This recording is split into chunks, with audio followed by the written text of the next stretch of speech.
ఈరోజు ఏ సిద్ధాంతకారుడైనా వచ్చినట్లయితే సిద్ధాంతం మొదటి నుంచి చదువుకుంటూ వెళ్ళిపోతాం.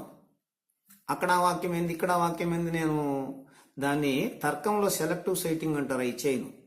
కనుక ఈ పుస్తకము 100% కరుణాకర్ స్క్రిప్ట్.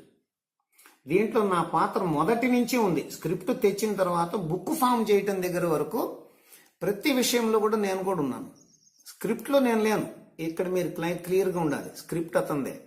చిత్తుప్రతి నా దగ్గరకు తీసుకొచ్చి ప్రూఫ్ రీడులు దిద్దడం దగ్గర నుంచి కూడా నేను అతనికి కొన్ని అంశాల్లో సలహా చెప్తూ వచ్చాను. సబ్జెక్ట్ ఒక్క ముక్క నేను మార్చమని చెప్పలేదు, సబ్జెక్ట్ నాది పెట్టలేదు దాంట్లో. కానీ ఈ వాక్యం రాసావు కదా, దీనికి ఒక కొటేషన్ చూపించు అక్కడ నువ్వు. ఇదిగో ఈ వాక్యం యొక్క కర్త కర్మ క్రియ ఇట్ల కంటే కర్తని వెనక పెట్టావు, ముందలు పెట్టు. నీకు అర్థమవుతుందా? అలాగా సబ్జెక్ట్ విషయంలో ఒక్క నా భావాన్ని దాంట్లో పెట్టలేదు, ఆయన భావాన్ని తీసేయమని చెప్పలే నేను.